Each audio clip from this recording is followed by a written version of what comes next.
Yo. We got to talk about this. There's been some bullshit that's been slanging around, brewing around everywhere, and it stinks. Stinks worse than the farts that you be brewing. And his farts are bad. Like, mine are bad. They're actually really not that bad, but really? Whatever. So we're talking about Cowboy Cerrone taking a bribe from Dana White. Or allegedly somebody. Allegedly somebody. Nobody knows who is the one who's giving this bribe. Whether it's the UFC, whether it's like some Irish gangsters, whether it's Conor McGregor himself under the table, like, hey man, I give you the red panty night, take a dive for me. The Irish Confederation or whatever. Whatever. We won't say their name. But, yeah, so this makes no sense to me. So, like, I heard this rumor that, like, oh, Cowboy Cerrone's being paid to take a dive versus Conor McGregor. And I was like... Well, who started it? Surely this must have come from somewhere. Like a Reddit page or something like that. Or, like, at least a Dublin WhatsApp chat group or something, right? Guys, it's literally coming from Cowboy Cerrone himself.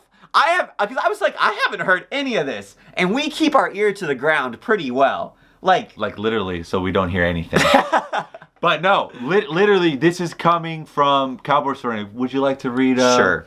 So this is an MMA fighting interview that Cowboy Cerrone did, and he was essentially asked, like, hey, Conor McGregor's getting most of the media attention, and people are kind of thinking that this was a tune-up fight, a squash match. How do you feel about that? Here's how Cowboy Cerrone responded. Hell no, I'm not bowing down. What? I'm not bowing down. There's a bunch of shit going around. People keep telling me, I heard you're getting paid to take a dive. There wouldn't be enough money in the world for someone to pay me to take a dive. I could never look myself in the mirror if somebody paid me to take a dive. Shit never happens. I'd rather fight for free than take money to fucking lose. That's not me. I'm going to fight my ass off like I do every time. So, let's just establish this. The only place of this rumor that Cowboy Cerrone is taking a dive has even been mentioned or said is Cowboy Cerrone. Which is very, very strange. It's the most... Like, I've never even heard this narrative talked about for any UFC fights ever. Yeah. The only time that I hear about fights being fixed is like... boxing. Boxing? I was going to say, like, Pride Era Japan. Yeah, I mean, but I think the reason why we love the UFC is that it's just a hodgepodge of who is the best, except in terms of Zabit, and then they give them weird matches. But other than that, we just did a video on the featherweight division, so he's still a little salty. Go check it out if you want to. But... I just think it's really weird because I've never even heard a narrative. I've heard it with Bellator. I've heard it with some other promotions that there was a fixed fight. I've never even heard it with the UFC. So for Cowboy to, like, bring this out of nowhere confuses me. And I personally think he's trying to move the goalposts and move the, like... The way he's getting criticized is that, or the reason this fight is getting criticized by some people, is they're calling it a tune-up fight for Conor, a squash match for Conor, and basically like Cowboy's the lamb being led to the slaughter, right? Yes. That's the accusation. No one's saying that Cowboy is going to not try and just throw the dive fight. Or anything. Yeah, like no one's saying that. They're just going to say like, the thing that people are saying is no, Cowboy's just going to lose and in spectacular fashion, and that's what he's bringing in for. Cowboy is moving the goalpost, and instead of answering the argument, if you notice, he never once said like, no, I'm going to win. Yeah. In his whole statement, he says, I'm going to fight so hard. He never even says, I'm going to win. I'm going to fuck him. He didn't say, if he comes to the 155 division or 170 division, I'm going to bend him over like the little ass he is and take him to Browntown. Never did he say that. Did he? Cowboy Cerrone never said that in a press conference where Conor McGregor had a really interesting Viking-esque haircut? He never said that? That's insane. So I don't want to be like all conspiracy theory or anything like that. Also, mad respect to Cowboy. I do think that he's going to fight his ass off. He's a legend. Straight up legend. Like, I have no... That's what I'm saying. That's why it's such a stupid narrative. Because everybody knows Cowboy Cerrone's the guy who shows up and fights his ass off, right? Yes. And this is my hot take. I think that maybe because he was defeated, he's coming off of a KO loss. He's coming off a few strange losses over the past couple years. But he had a mad streak, in to be fair. But I feel like that's messing with his head a little bit. And the fact that it's Conor McGregor, I think he's a little bit, Conor's a little bit in his head. Well, he had, the Cowboys coming off of two, I'd say pretty brutal fights against Tony Ferguson and Justin Gaethje. Yeah. Both of which were like, the Tony fight was a really weird stoppage. And the Justin fight was like a brutal.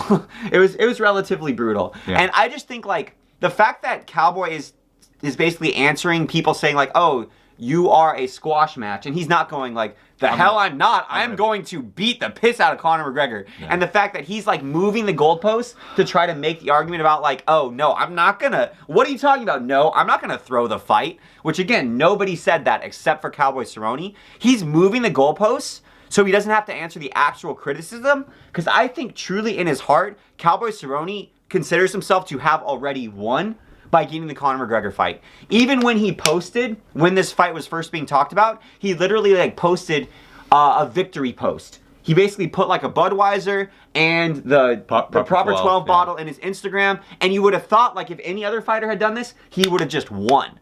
Like in Cowboy Cerrone's mind, he's won. Now he just needs to show up and fight. He's got the red penny night, and he's ready to go. And it's just frustrating because he's not showing up to win, in my personal opinion, because I think he already has that victory. Yeah. He's already got that little dopamine rush. He knows he's going to be a millionaire. He already is. He is. He should be. He's made millions, but he might have spent that all on the BMF ranch, right? CTE, man. Anyway. I just think it's ridiculous, and this is not what you want to hear out of a fighter, especially the B-side of a squash match, arguably. I don't even consider it a squash match, but it is definitely Conor fighting down a few ranks. I agree. And you do not, if you are picking the underdog to win a fight, the last thing you want to hear is, yeah, I'm going to show up and I'm going to fight really hard. Of course I'm not going to throw the fight. Yeah. And again, I just want to say, this is still mad respect to Cowboy and whatnot, but to me, it seems like a bunch of red flags that I don't like seeing in a fighter that is already...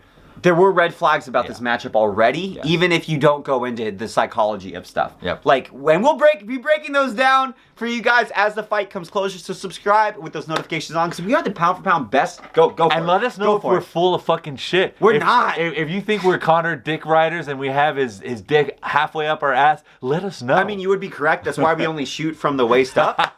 It's literally just McGregor down here. He's and like... Artem Lobov. Which one is fucking who? We don't know. We don't know. That's part of the game. That being said, though, guys, we're going to bring you some really, really damn hot takes. If you love you some hot cakes, subscribe down below. We're coming out with our year-end stuff, maybe some year-end decade stuff, or decade-ending stuff, and it's going to be fire. The McGregor fight's coming. You guys know you don't want to miss it, so hit that subscribe button, because this is a hype train. And give us a like. We love you guys. Have a good one. I don't know if I love you. I don't know about that.